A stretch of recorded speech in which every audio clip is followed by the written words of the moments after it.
Can you upgrade your car with only eBay products? I hate paying for overpriced car parts, so I went on eBay and did a little shopping spree. A lot of car enthusiasts don't like to buy from eBay because most of their products are made from China. Anything that's made from China is usually associated with fake or bad products, but is that really the case? Today's an exciting day because we're gonna be removing the stock seats and putting in the new seats. A lot of people ask me what seats are these, and these are actually from a base model RSX. The only problem with these seats is that they sit a little too high. Now don't get me wrong, these seats are comfortable, but I think it's time for a change. In order to make these seats work, we do have to put in some aftermarket railing because if we don't add this, it's not gonna fit.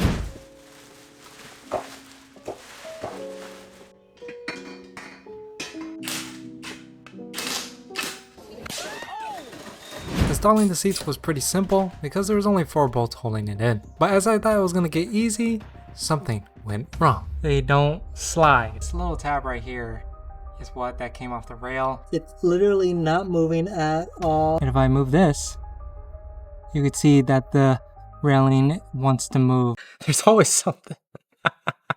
Fortunately, the driver's side was adjustable. I just got unlucky with the passenger side. I still installed the new seats, and here's how they look. Seat does sit just a little bit lower, not too low where it's uncomfortable. I know these are Rep ITR, CTR seats, but you can't not tell me this looks better. Now that we got the seats in the car, I do want to make the interior a little bit nicer, and that's where this comes in. Of course, we have the beautiful buckets, but in the center, it is pretty faded. It has a couple stains on here. I try to get them out, but I don't know. It just wouldn't look proper with the whole setup. So that's where this cover comes in. It literally just covers it, makes it a little bit nicer, and not only that, the stitching will match with the seat. It only took me 5 minutes to take out the armrest, but there was an issue installing the new cover. It's actually hard to attach, so what I'm gonna do is use this staple gun, staple all these little extra ends on it so that way it stays, because the problem is there's too little material on it and it's hard to fold it back. This actually looks pretty good. There's a little crease here, but over time that should go away since, you know, it was folded in the package. I'm not gonna lie, I think I did a pretty good job with this.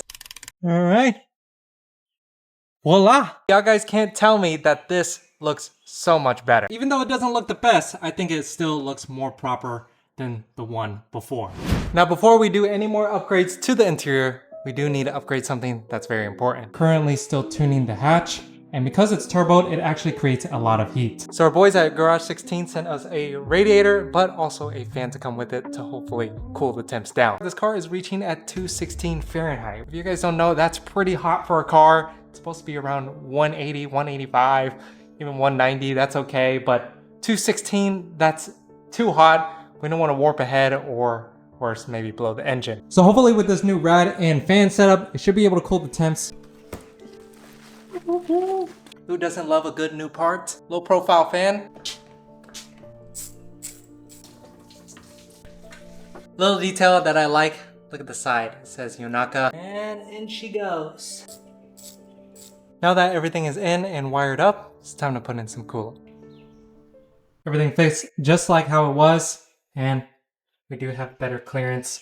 It is still tight. We might need to heat wrap this, but for now, should do. Garage 16 literally has the biggest JDM room in Canada. Even though they're based in Canada, they can still ship out to North America. Most of their pricing is Canadian, but don't worry, I have a discount code. Use Jarek to save yourself a little bit of money. If you guys are in need of any car parts, Garage 16 has it.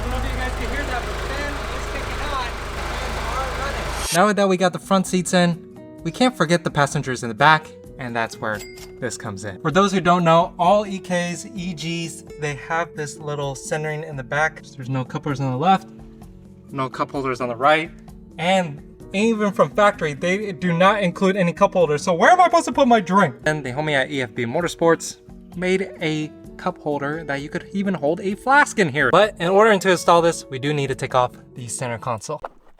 There we go. Is what the bracket looks like on the back to make sure that the cup holder sits. I'm gonna use this gym cup, and look this. I don't know if it's just me being old, but I don't know, that's kind of exciting. I mean, now I got a cup holder. Next on the list are these. Check this out. Floor mats from P2M, gray and black checkered. Excuse the mess, but the mats in the hatch are completely faded. These are the original Honda mats, but they fade over time just because how old they are. I mean, most of these mats are like 30 years old. And if we look on the driver's side, it's actually worse. It has a hole right here. Before I put in the floor mats, I wanted to vacuum the car so that way it's extra clean. All right, here we go. As you can see, I cleaned up all the messy wiring that was under the dash. Y'all guys can't tell me that this doesn't look good. I mean, compared to those 30-year-old mats, this definitely looks better. There we go, in with the new, just simple like that. Sheesh. Yo, these look sick. Now, that looks proper. Both are matching. I also bought the floor mat for the trunk, but it didn't fit how I liked. So we do have some excess material. I might try to cut it off to make it fit, but for now, I mean, it's the trunk, so I'm not really caring too much about it. A few days prior before I installed everything that you guys saw, I wanted to clean up the interior because there's paint flaking off. Bunch of paint has just came off just due to the weather. Also, the wiring for the gauges is not really the neatest. It actually damaged a little bit of the door panel and the dash.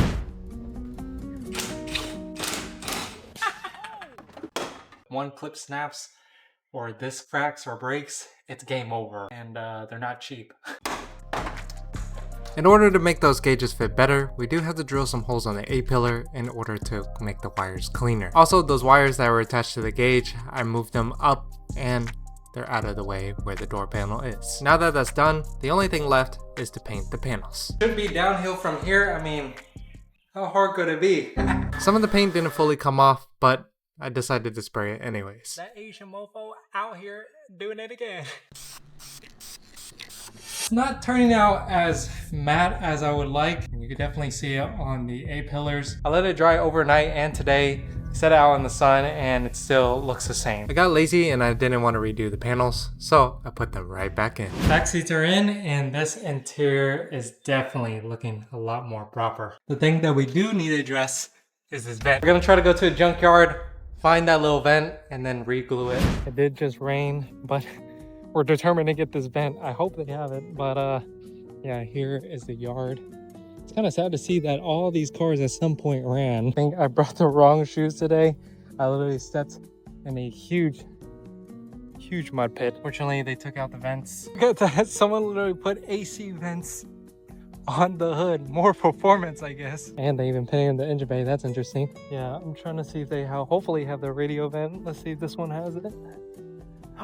Oh, and it does. Oh yeah, you can see the vent. Jeez, there's a whole fender in here. All right, boys, we got it. I hope at least one of these vents work. I headed my way home and got to work, but unfortunately it didn't work out as planned. Here's how it looks. Doesn't look the best because I think for some reason it's not wanting to stay on. I think the attachment for this bezel is also broken. This one's also broken. It doesn't adjust or anything. If it does, it wants to like break itself. I mean, you can see it's already wanting to break. So I scrapped the idea of installing the vents and just completely removed it. But even though we went through some obstacles, I think the end result is pretty sick.